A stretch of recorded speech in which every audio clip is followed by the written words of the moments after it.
Hey, what's going on, everybody? We are live for Mindset Monday. And today we're going to talk a little bit about rejection. A lot of people, when they view rejection, see rejection, they view it as a negative, right? When people that have built things, that have achieved anything, they know it's just part of the game, right? It's the same word, two different outlooks, right? The guy that's winning and building, he understands that he's going to hit, you know, 10, 20 rejections for every one thing he's trying to accomplish, right? He's just getting them out of the way. The guy that hears, three or four rejections and stops, those are the guys that typically don't win, right? Now, there is a difference, right? You want to learn something from each no, you want to learn something from each misstep, right? So the person that can learn and craft and tailor and go rejection to rejection, learning a little bit along the way, that's the guy that's going to win ultimately, right? That's the guy that's going to win. I read it. I forgot where I read it, but it said something along the lines of, you know, winners see a lot more no's or hear a lot more no's than losers ever do, right? That's because they just don't stop and they continue to try to crush their goal no matter what, right? Dave, what are your thoughts on this? Yeah, I mean, baseball is always a good example to this. All right. You look at Hall of Fame hitters, and most Hall of Fame hitters they bat 300. Well, what does 300 really mean, right? 300 is 30%. So you're hitting 30% out 30% out of the time. So for every 10 pitches or every 10 at bats you get, you're getting on base 3 out of 10 times. And in the grand scheme of things, if you really look at that a number, that doesn't sound so great, right? Like just on paper.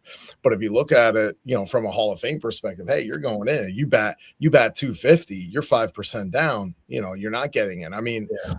you look at baseball over the course of somebody's really long career. There's longevity in baseball. That 5% over 10 years, that's a very big number. That's a very big spread on that. That could be almost 1,000 hits if you think about that. So guys, like there's a long game in this. There's a process or a book. I think there's a book out there called Going for No, right? I think the title's kind of silly, like, hey, go for no. Hey, tell me no so I can move on. That's kind of silly, right? But the concept behind it is, hey, you're gonna get more no's than yeses, and you got to keep going. It's a law of averages. Um, the hip hop head in me, right? Like Lil Wayne has this line, men lie, women lie, but numbers never lie. Numbers and no's, right? So if you're going for a large scale of numbers, you're going to get no more often than not. And you have to fall in love and be okay with that process. It doesn't feel good at first. Nobody likes being told no. But after a while, like you said before, learning from that, acquiring skills from that, how do you get better from each no? And you progress from there. Yeah. Now, guys, just personally, right? If you look at how many finance companies I've owned over the last almost 20 years, okay, something that most people wouldn't even think about. All right. This is from personal experience, though. One, two, three. So I have had over the last 20 years part or full ownership of five finance companies. Okay. And out of those five, three have hit seven figures. One one folded early, and one is still early in the game. It's actually seven figures. So call it 4 to 5. Okay. Out of those four, I only still own two. Right. I rebranded two of them. One I left, and then another one I rebranded. So I've had three opportunities that I've folded to get to where I am today. Okay.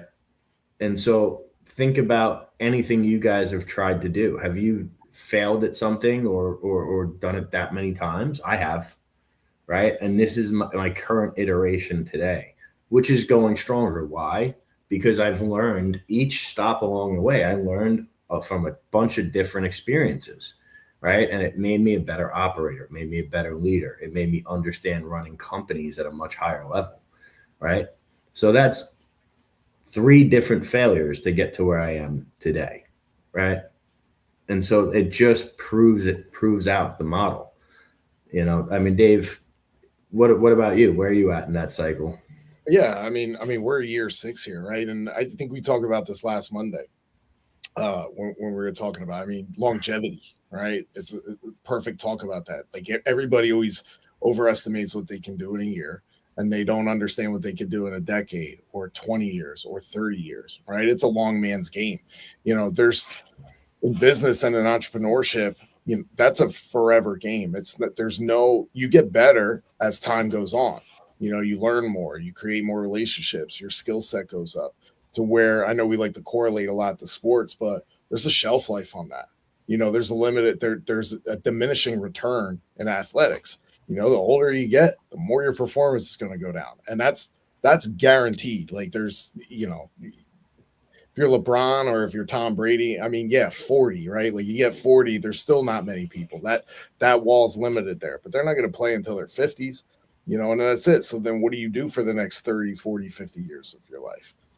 So you have a long road ahead. Like your story's perfect, right? You have 6 companies, right? You got out of there, rebranded a few, and now you're onto your main road, right? And then you have some other things in the pipe. Yeah. I mean, that's everything. This is a constant journey. You're going up the ladder. What's the next rung? What's the next rung? What's the next thing? So that this is why when you're dealing with no's, okay, well, I got 30 days in, I got 300 no's and no yes, like I'm out. This shit doesn't work. Yeah. You can't look at it from that lens. No. Long man game. Never. And always learn from each no, each rejection. All right. That's a big part of it. Some people don't, right? You got to change it up a little bit between and just take note of what worked, what doesn't, what gets you closer to a yes. All right. I hope this helped you guys. We'll catch you on Financial Fitness Friday. Take care. Have a great week. Be great, y'all.